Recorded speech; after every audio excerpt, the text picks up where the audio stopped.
In July 2015, President Barack Obama announced a plan to bring high-speed internet to low-income households, calling it a 21st century necessity.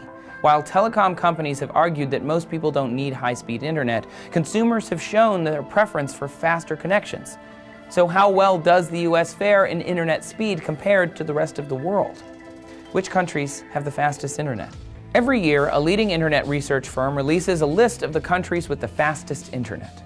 The worldwide average speed is about 5 megabits per second, but there are a number of external factors which affect actual download speed.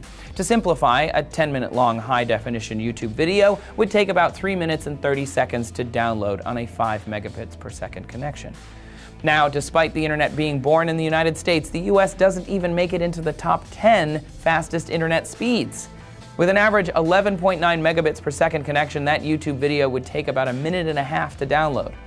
By comparison, the country with the fastest internet by far is South Korea, with speeds of 23.6 megabits per second. The download would take less than 45 seconds at that speed. The next four are Ireland, Hong Kong, Sweden, and the Netherlands, which all have speeds of around 15 to 17 megabits per second. So why does South Korea dominate internet speeds? Well, first and foremost, the South Korean government began planning for widespread adoption of the internet back in 1995.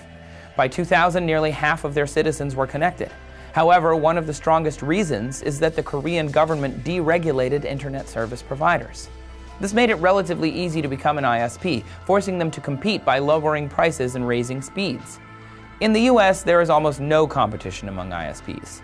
Nearly a third of US households have either a single available provider in their area or no access at all.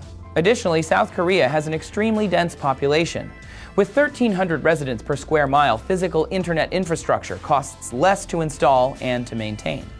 In 1996, the U.S. attempted to institute widespread broadband infrastructure by allowing telecom companies to charge consumers for future improvements. Unfortunately, despite charging roughly $200 billion over the course of a decade, most of that money was collected in telecom profits. Few improvements were made to internet service.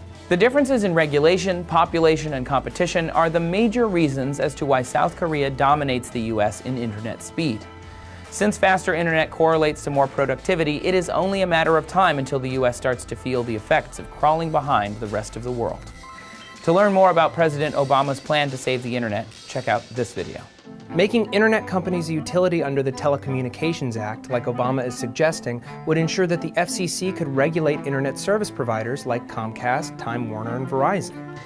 Thanks for watching TestTube News, everyone, and don't forget to like and subscribe so you get new videos every day of the week.